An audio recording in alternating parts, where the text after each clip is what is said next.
দক্ষিণ ভারতের এক ব্রাহ্মণ, তিনি পান সাজেন খুব সুন্দর। তো মনের বড় ইচ্ছা যে ভগবানকে একটু পান সেজে খাওয়াবেন, একটু পান সেবা করাবেন ভগবানকে।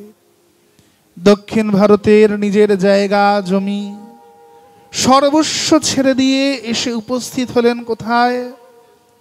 সর্বস্ব ছেড়ে এসে উপস্থিত হলেন নীলাচলে, পুরীতে।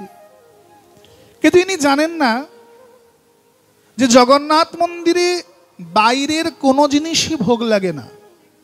আপনারা যদি বাইরের দোকান থেকে কিছু কিনে নিয়ে যান, তো জগন্নাথ মন্দিরে সেটি প্রবেশ অধিকার নাই, কারণ জগন্নাথের নিয়ম নিষ্ঠা অনেক বেশি। এমনকি আমাদের দেশের ফসল নয় যেটা, মানে আলু, যেমন এটা পর্তুগাল থেকে আমাদের দেশে এসেছে, এমন কোনো জিনিস পর্যন্ত জগন্নাথ মন্দিরে ভোগ পর্যন্ত লাগে না। মনে বড় বাঞ্ছা যে তিনি জগন্নাথের সেবা করবেন, জগন্নাথকে নিজ হাতে করে পান খাওয়াবেন। এমতো সময় একদিন দুটি বালক বেরিয়ে এসেছেন বাইরে। আরে বাবা, আমাদের একটু পান দাও। বলছে, আরে তোমরা এইটুকুটুকু বাচ্চা, তো পান কি খাবে? তোদের মুখ জ্বলে যাবে। আরে না না, বলো না,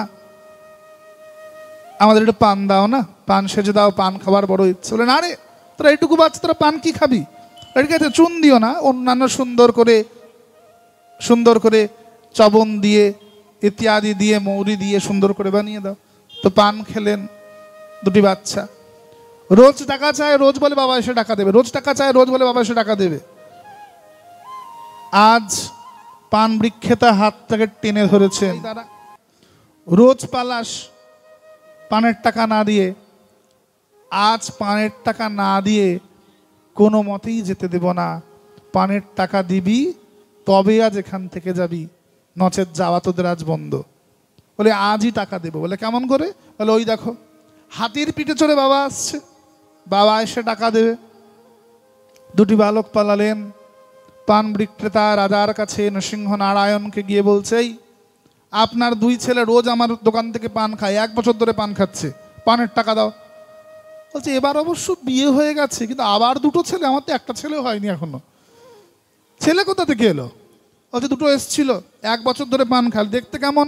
বলে, চোখ দুটো গোল্লা গোল্লা, হাত পাগুলো ছোট ছোট, একটা বামুনের মতো দেখতে, একটা কালা একটা ধলা, একটা নীলাম্বর পরে আসে, একটা পিতাম্বর। রাজা হাত ধরে টেনে ভেতরে নিয়ে গেছেন মন্দিরের। বলে, দেখো তো এই দুটো নাকি? বলছে, হ্যাঁ এই দুটোই তো। ওই দেখুন পান খাচ্ছে, মুখে পান চিবোচ্ছে। রাজা বললেন, আমি তো দেখতে পাচ্ছি না।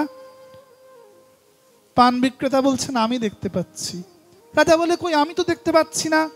পান বিক্রেতা বলে, আমি দেখতে পাচ্ছি। বলে, সত্যি দেখতে পাচ্ছ? পান বিক্রেতা রাজার হাতটা স্পর্শ করলেন।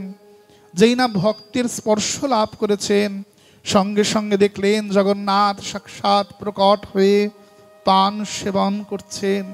সাধু সঙ্গ সর্বশাস্ত্রে কয়, লহিবা মাত্র সাধু সঙ্গ সর্বসিদ্ধি হয়। যা সহজলভ্য নয়, তা গুরু বৈষ্ণবের কৃপায়, সাধু সন্তদের কৃপায়, সাধু সঙ্গের প্রতিফলে আমাদের কাছে সহজলভ্য হয়ে যায়। রাজা নৃসিংহ নারায়ণ পান বিক্রেতাকে বললেন, শোনো, আজ থেকে আর বাইরে বসে পান বিক্রি করবে না, আজ থেকে তোমায় মন্দিরে পান সেবার দায়িত্ব দিলাম আমরা। ভক্তবৎসল, মন্দিরের নিয়ম নেই বাইরের পান ভেতরে ঢুকবে, কিন্তু ভক্তের মনের বাঞ্ছা যে আমি সেবা করাবো। সাক্ষাৎ প্রকট হয়ে সাক্ষী দেন যে হ্যাঁ, এর দেওয়া পানই আমার চাই, আমার এর দেওয়া পানটাই আমার লাগবে, আমি এর দেওয়া পানটাই গ্রহণ করব। পূজারি এসে দেখছেন মন্দিরে